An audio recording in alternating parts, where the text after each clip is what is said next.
In this video, we'll take a look at all the steps involved in producing an episode of This Month in Science. We'll review the details involved with pre-production, production, and post-production of each episode. Before viewing this episode, make sure to review the other installments in our how-to series. Before the anchors jump on camera, each episode of This Month in Science requires extensive research and preparation. In the past, This Month in Science anchor Nicholas Bolin has used EurekAlert at eurekalert.org to research most of our international stories. For stories involving UAB students and faculty, we usually take our information from the UAB News Innovations and Developments homepage. Wherever you decide to get your stories from, make sure your sources are reputable. If you can track the story back to its original source, such as the primary literature, then you've probably got a reputable website to use. If you keep your eyes open all month, you'll usually run into a couple of stories without really having to conduct extensive research. Be sure to keep a record of the sources you are using, as these will need to be cited in the video description later on. Once you've researched your information, the next step of pre-production is preparing the script. Obviously, plagiarizing is not a good idea, so you'll want to reword information as best as you can. This can often be difficult to do since we're usually getting our stories from secondhand sources, which in turn are reporting on someone else's novel information. Just do your best and remember that the stories will ultimately be delivered verbally rather than in writing. In formulating the script, we usually start off with an introduction with something like, "Hello everyone and welcome to This Month in Science." The news anchors then introduce themselves, and one of the anchors introduces the first story. Here's an example of a past episode introduction.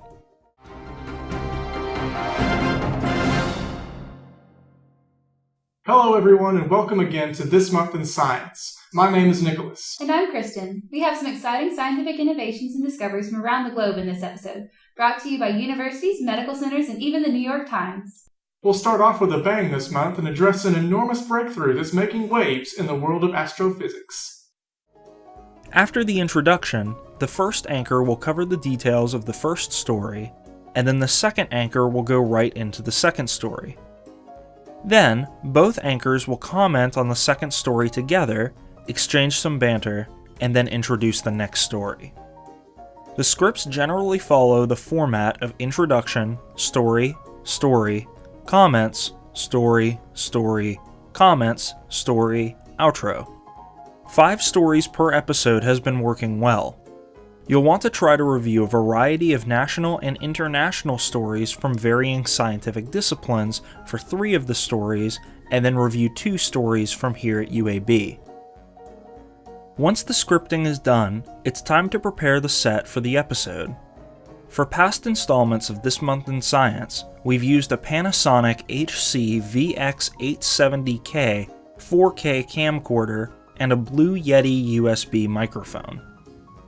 While this equipment was privately owned, you can reserve comparable equipment through the UAB Digital Media Commons. To reserve your equipment, go to the equipment checkout page, linked in the video description, and click on Make an Equipment Request. Fill out your information and indicate that you are not enrolled in a media course. You'll want to reserve the Canon R300 camera kit, the Blue Snowball microphone, and the tripod. Select the date and time you'd like to pick up the equipment. All equipment must be returned the following day by 10 a.m., unless the equipment is reserved for Friday, in which case it must be returned by 10 a.m. the following Monday. In addition, you need to make sure that you've reserved the room you'll be filming in. In the past, we've used HHB 500 for early productions, but the lighting wasn't adequate or consistent enough for our purposes, so we moved to HHB 426. To reserve this room, simply go to Book It through the BlazerNet portal, fill out the request for the time and day you'd like to reserve the room, submit the form, and wait for your email confirmation. We recommend reserving the room at least a week in advance, and filming each episode usually takes about 4 hours, or 2 to 3 hours once you've gotten the hang of producing an episode. To set up for the episode, you'll want to arrange 2 tables in front of the blank back wall of HHB 426 by the door. Set up the camera across from these tables and adjust the camera frame to exclude the bottom of the tables and the door and the corner of the walls.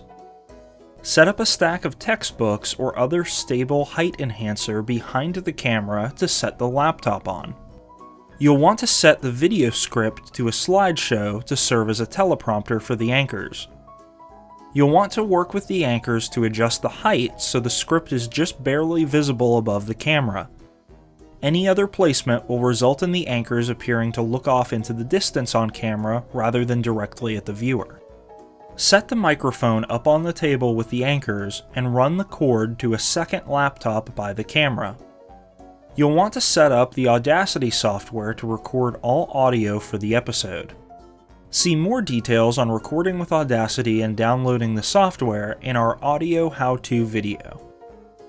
For microphone placement, set in the middle of the table for the anchor positions and cover with some sort of prop. We've used a UAB hat and pom-poms in the past. For individual anchor spots, set the microphone just off-screen. While lapel microphones would produce the best audio quality, the blue snowball microphone is the next best option available.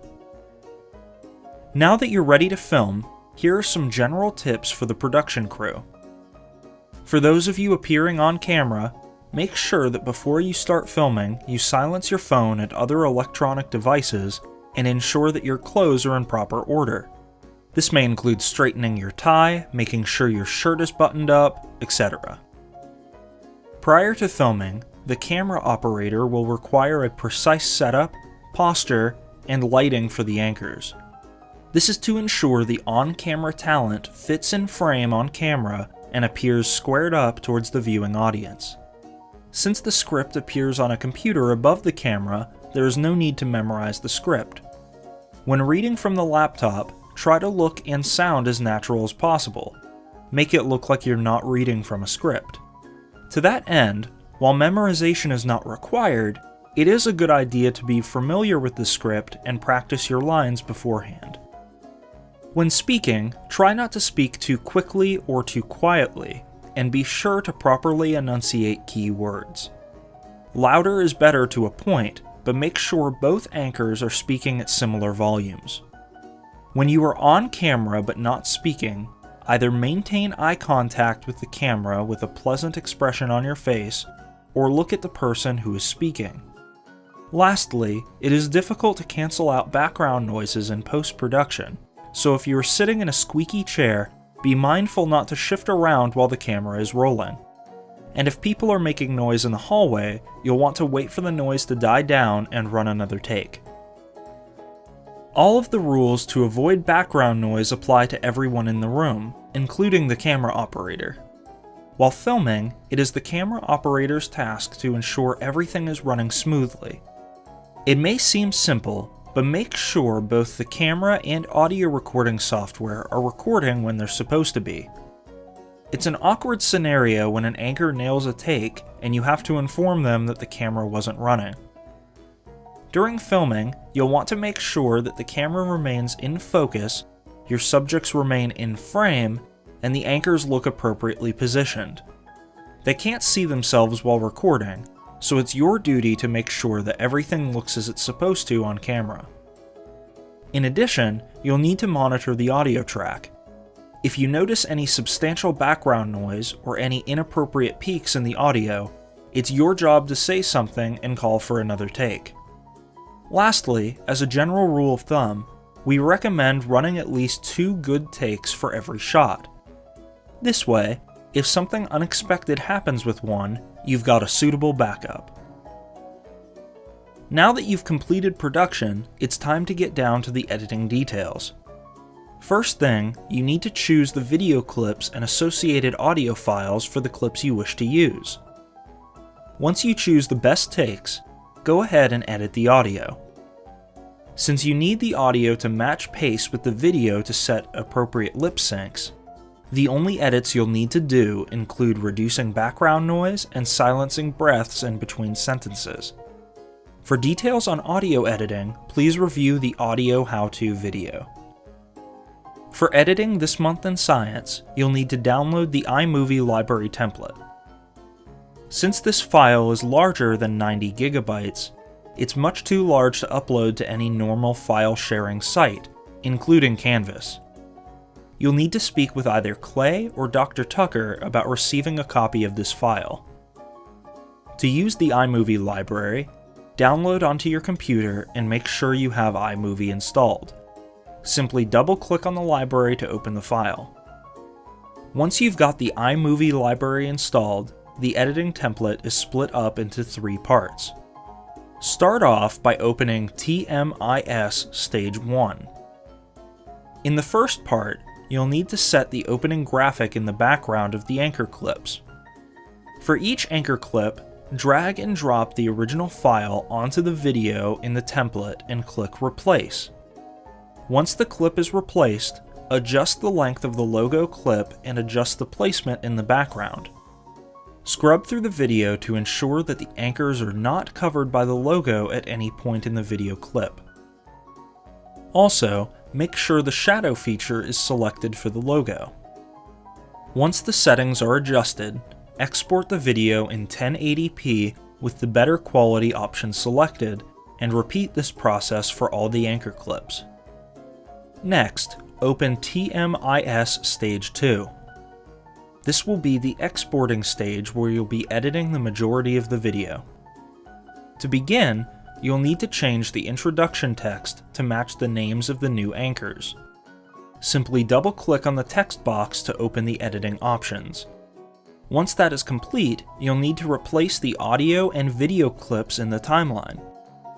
Like before, simply drag and drop the clips into the timeline on top of the clips you wish to replace, and select the Replace option.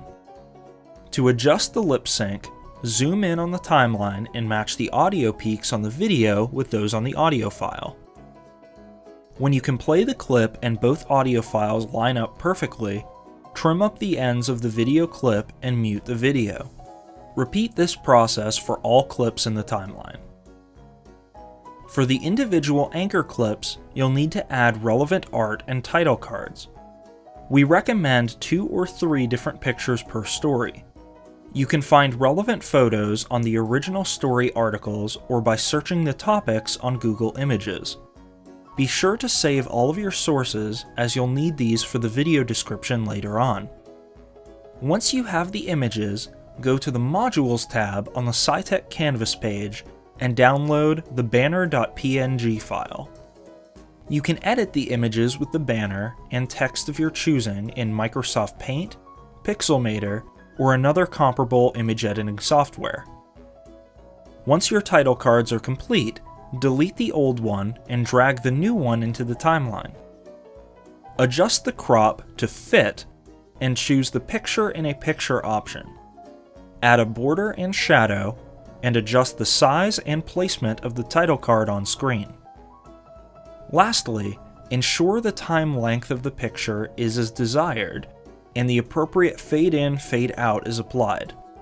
To match the placement of other title cards, copy the one you just edited. Click on the new title card, click the Edit tab, and select Paste Attributes, and select all. Once all your title cards are placed and all other settings are adjusted as desired, export the video and select the better quality option. Once the file from TMIS Stage 2 is exported, open TMIS Stage 3. Replace the clip with the export from Stage 2 and replace the anchor photos with the photos for the new anchors. Once you export this video, you've completed the episode.